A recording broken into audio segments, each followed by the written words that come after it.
Miss Jessica, let's talk about it. Anong age nga ba natutunan ng mga bata yung social skills? So actually, as early as when someone is born natututo ang isang tao ng social skills. So in this case, ang isang infant, natututo siyang maging socially aware by recognizing yung faces and tone of voice ng carers nila. And that helps them develop yung relationship with their carers or their parents.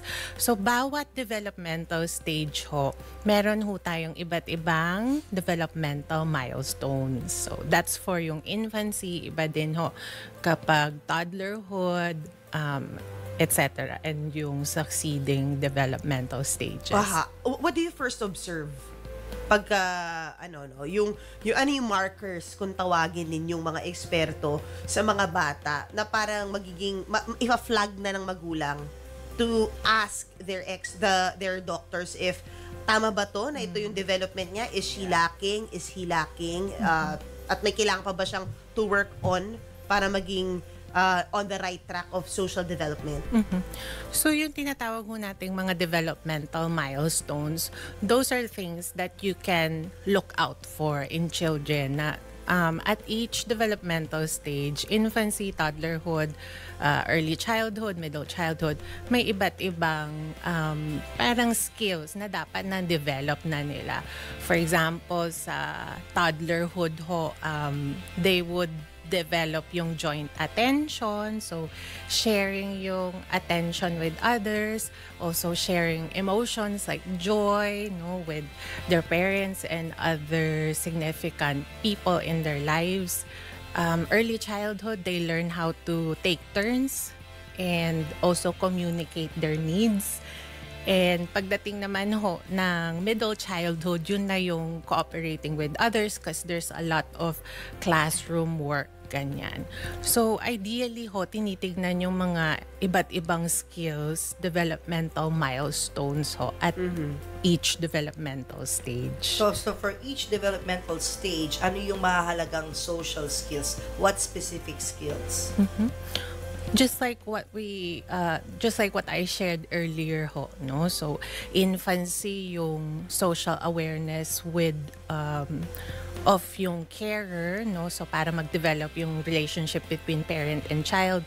Sa toddlerhood yung communicating their needs and also taking turns, beginning to play with others, And then early childhood, yun na yung cooperative skills, working with others, also managing their emotions, ganyan. Pero bakit po, Doc, meron pa rin mga bata na walang social skills? Ito ba dahil hindi sila masyado kinakausap ng mga magulang? Ito ba yung failure to identify sino yung kanilang carer nung maliliit pa sila?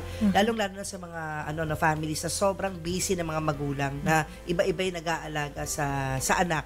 Meron kasi akong ganung experience, isa sa mga anak ng friend ko na nasa abroad kasi sila, naiwan sa lola tsaka sa yaya, yung bata. Matagal bago nagsalita. Bago natutong magsalita. Nagka-delay. May mga ganyan pong instances hinahanap lagi yung mga magulang dahil wala. Parang ayaw niya magsalita. Lang siya. Yung ganun, Dok. Yeah. So, hindi naman sa wala silang social skills but maaari may mga delays or maaring may mga difficulties in developing yung social skills kasi nga may iba't ibang factors tulad ng maaring konti yung opportunities to socialize, yung role models hindi ganon ka-strong. Or hindi present. So, yung opportunities also to develop communication, baka konti It's possible din na yung bata ay maaring may neurodevelopmental condition, like for example, autism, ADHD, that might affect social skills. And then finally, posible din na yung bata o isang tao ay makaranas ng adverse childhood experiences, for example, violence, that might affect social skills. Miss Jen? Opo, gusto ko lang sana i-ask yung, kasi nga, reality ng Pilipinas is maraming lumilipad na magulang. Yeah. 'Di ba? At na hindi nila kasama ang anak nila sa paglaki ng anak nila. That's a reality in itself. What do you wanna tell those carers para sa mga anak na yung magulang nila wala? Because minsan 'di ba, your hands are tied. Kailangan nilang kumita, kailangan nilang paaralin yung anak nila. They have to work abroad.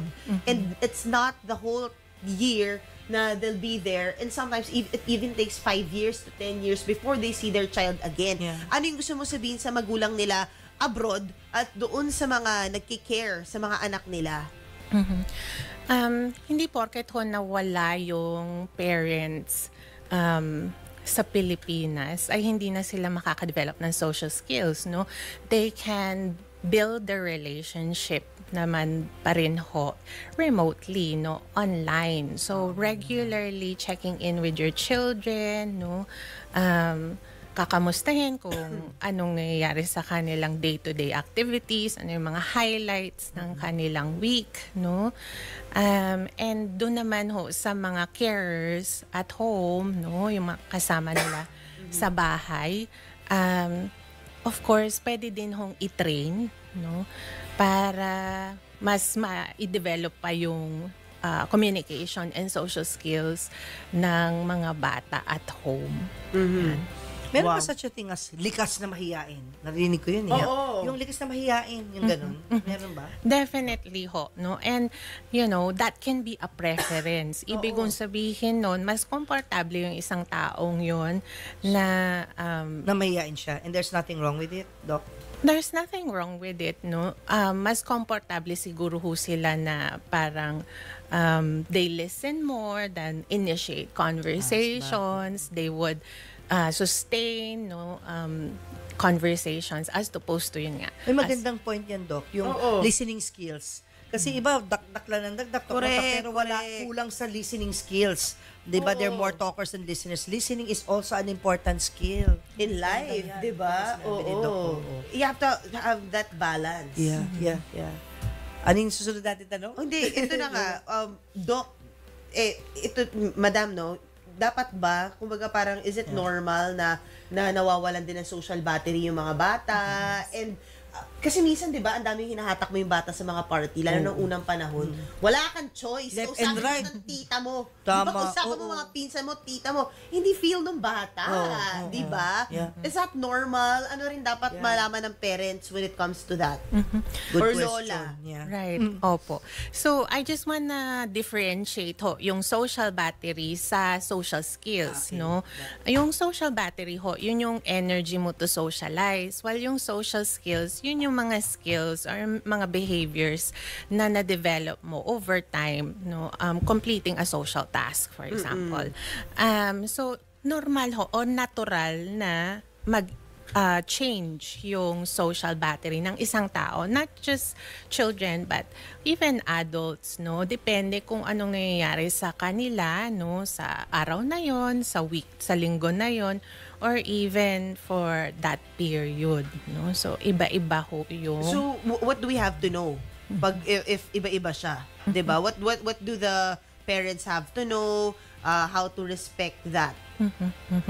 Well, coming off from what you said, yung respecting yung energy ng isang bata, no?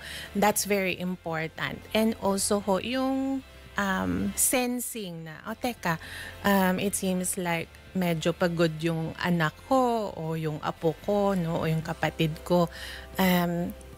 Let me check in with them kung okay silang to join a party, for example, or if, kunyari, kailangang i-adjust konti, they will join a party, pero maybe certain activities lang, ganon. So, pwedeng mag-adjust, no? At pwedeng i-recognize ng carer yung social energy ho ng bata.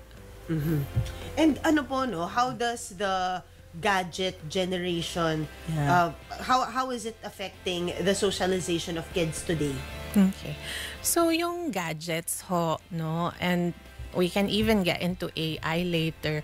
Yung gadgets can have sometimes it can have a negative impact on developing social skills, no? Maari ho kasing ma-impede niya or ma-limit niya yung opportunities to socialize ng isang bata. For example, if they are playing gadgets all the time, no? Yung excessive gadget use, no?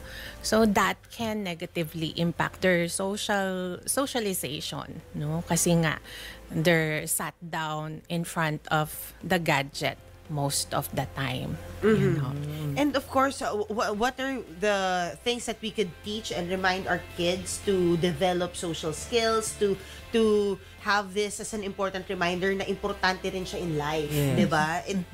Especially growing up, lalo na if yung kid mo ay nasa mas introverted side. Yeah. Sure.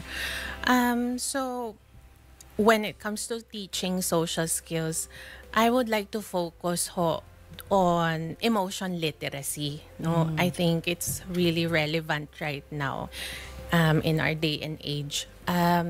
So, importante ho na you become aware of what you are feeling, and also yung mga carers, pwede po silang maging emotion coach, identifying yung emotions ng bata, no, tutulungan silang i-label, no, and also helping children parang recognize how does that emotion feel in their bodies, no? So it's not just being able to label it, also being aware ano yung bodily sensations, no? Ano yung nararamdaman nila sa kanilang katawan kapag they are experiencing a particular emotion.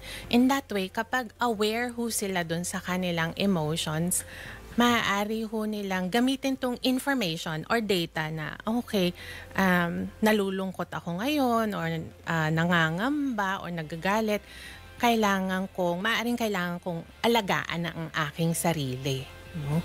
I might need to take care of myself, I might need to calm myself, and when it comes to calming yourself, there are many ways.